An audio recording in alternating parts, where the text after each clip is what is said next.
ओम श्री गुरु बाबा त्रैलिंग स्वामिन्ये नमः।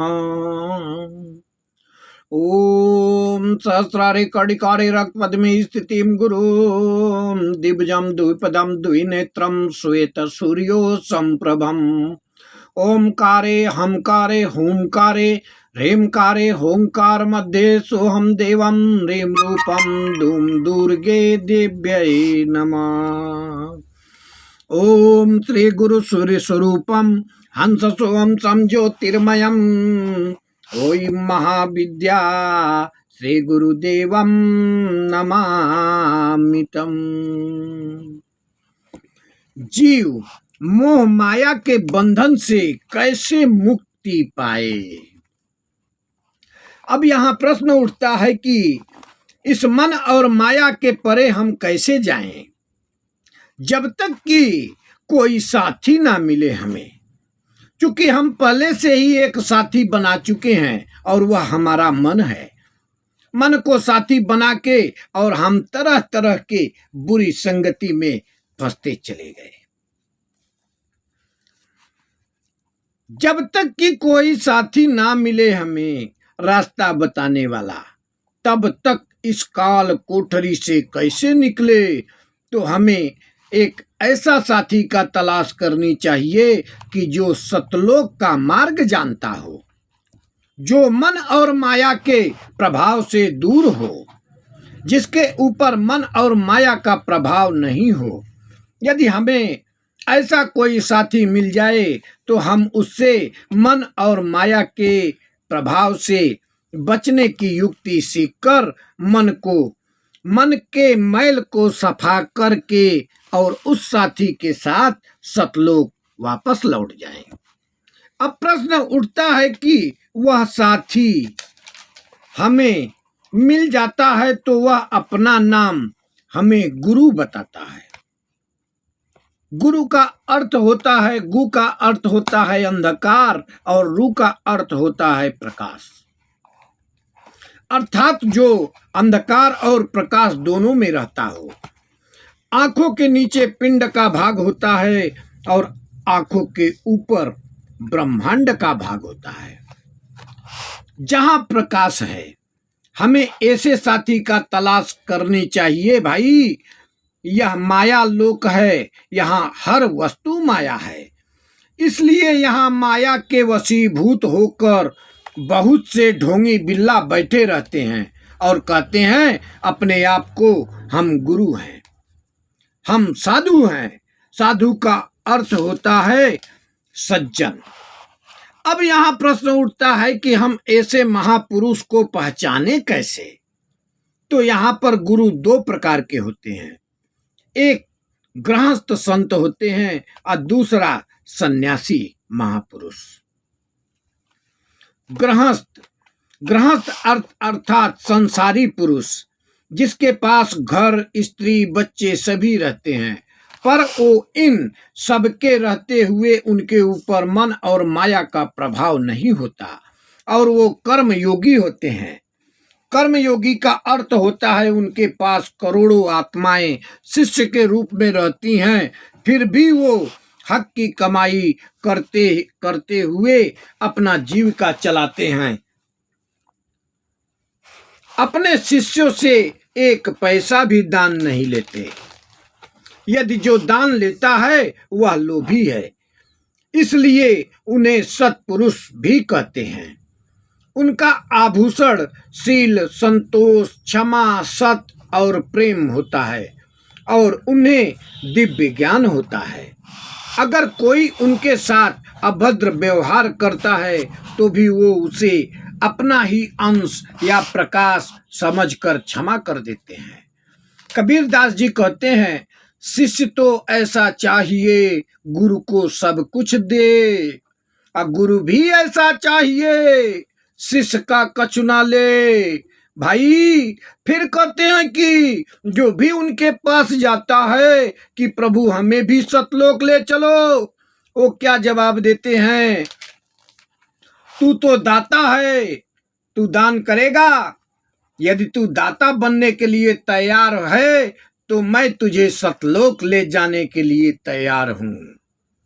गुरु उससे दान में क्या मांगते हैं? तन मन धन मुझे दे दे। यदि यह तेरे पास रहेगा तो तू इसी में उलझा रहेगा। कबीरदास जी शिष्य को दाता कहते हैं। फिर वो कहते हैं, पहले दाता शिष्य भये, जिन तन मन यार पासीस। पाछे दाता गुरु भये, जिन नाम दिया बख्शीस। कि भाई पहले दाता शिष्य होता है। शिष्य जो है तन मन धन गुरु को दान कर दिया, और जब तन मन धन गुरु को दान कर दिया तो गुरु ने भी पीछे दाता, गुरु पीछे दाता बनते हैं और उन्हें अपना नाम बख्शीश में दे देते हैं। ले मेरा नाम और मेरे नाम से तू ब्रह्मांड में चला जा।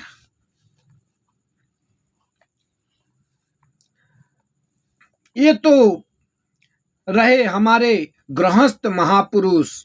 अब दूसरा, अब यहां आते हैं सन्यासी महापुरुष। सन्यास का अर्थ होता है सरल, जो सरलता का न्यास करता हो, अर्थात जो मोह माया के बंधन से मुक्त हो, जो सरल अवस्था में हो। सरल अवस्था 5 साल के बच्चे की होती है, जिसके अपने शरीर का भी भान नहीं रहता। वह माता पिता पर निर्भर होता है और वह महापुरुष हर समय समाधि अवस्था में रहता हो। समाधि अवस्था का अर्थ होता है सरल अवस्था। ऐसे महापुरुषों का शरीर ही सतलोक होता है। कहते हैं, मात्र पितृ सुहृदय बंधु विद्या तीर्थानि देवता, ना तुल्यम गुरु ना शीघ्रम ईर्पर्षेत परमम पदम। कि कहते हैं भाई माता पिता भाई बंधु विद्या प्राप्त कर लेना, तीर्थ कर लेना, देवता के दर्शन कर लेने से जो फल प्राप्त होते हैं, इसकी तुलना हम ऐसे महापुरुषों से नहीं कर सकते। क्योंकि ऐसे महात्मा का एक बार स्पर्श मात्र हो जाने से परम पद की प्राप्ति हो जाती है। व्यक्ति के जीवन में कुछ बचता ही नहीं, और जब ऐसे महापुरुष हमें मिल जाते हैं तो वह हमें कर्मयोग की शिक्षा देते हैं और दुर्गति का नाश करने वाली माता दुर्गा पराशक्ति का भेद बताते हैं। वह है कौन? इसमें महागुरु मार्कंडेय जी कहते हैं, भगवान विष्णु की शक्ति है, भक्तों की खातिर भक्ति है, महामाया नाम धराया है, भगवती का रूप बनाया है। ज्ञानियों के मन को हरती है, प्राणियों को बेबस करती है, यह शक्ति मन भरमाती है, यह ममता में फंसाती है, यह जिस पर कृपा करती है उसके दुखों को हरती है। जिसको देती वरदान या उसका करती कल्याण, या विद्या भी कहलाती है या विद्या भी बन जाती है। संसार को तारने वाली यही दुर्गा महाकाली है। दुर्गा शक्ति का अर्थ है जो दुर्गति का नाश करती है, और काली शक्ति का अर्थ है शरीर का रक्त जो काम क्रोध लोभ मोह ईर्ष्या का विनाश करती है। इसीलिए जो बड़े बड़े साधक हुए हैं वो माता काली की उपासना करते हैं, और जब उनके काम क्रोध लोभ मोह ईर्ष्या का नाश हो जाता है तो वो फिर दुर्गा माता का आराधना करते हैं। और वो हमें भक्ति चक्र का ज्ञान बताते हैं, अर्थात शरीर का 7वां चक्र, ब्रह्मांड का प्रथम पड़ाव। ब्रह्मांड का प्रथम पड़ाव जब हम उनके बताए हुए मार्ग पर चलकर कर्मयोग करते हैं और अपने कर्मों का हिसाब बराबर करते हैं, तब वो हमें सतलोक में ले जाते हैं और हमें जीवन मरण के बंधन से मुक्ति मिल जाती है। भाई, हमें ऐसे महापुरुष गुरु की तलाश करनी है। कहते हैं कि जिस्म का गुरु जिस्म होता है, पर आत्मा का गुरु परमात्मा होता है। यदि हम परमात्मा गुरु को ढूंढने में पूरा जन्म लग जाए तो भी व्यर्थ नहीं जाता। और जो लोग बिना सोचे समझे परमात्मा गुरु की भक्ति नहीं करते और वह ढोंगी बिल्ला के पास चले जाते हैं और यहीं 84 लाख के चक्कर में गोता खाते रहते हैं। भाई सावधान।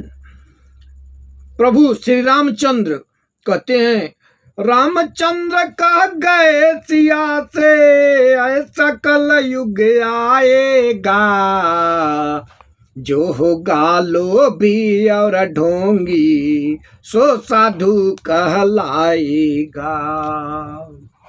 जो संत हैं, महापुरुष हैं, उनको किसी प्रकार का वस्त्र या वेशभूषा बनाने की आवश्यकता नहीं रहती। वो खुद ही सफेद हंस हैं और उनकी चोंच लाल रंग से सुशोभित है, इसलिए उनके चोंच अर्थात स्वभाव में मन और माया का रंग नहीं चढ़ता। लेकिन कौवा एकदम काला होता है, वह इतना चतुर होता है कि अपनी काली को छुपाने के लिए तरह तरह के भेष बना ले, फिर भी नहीं छुपता। फिर कहते हैं, रामचंद्र कह गए सिया से ऐसा कल युग आएगा, हंस चुंगेगा दाना दुंदा कौआ मोती खाएगा। अर्थात जो संत हैं वो हक की कमाई करके अपना गुजारा कर लेंगे, पर जो असंत हैं वो लोग दूसरे को ठग के ही अपना पेट भरते हैं। जय माता दी, जय माँ काली, जय माँ दुर्गा, जय महागुरु।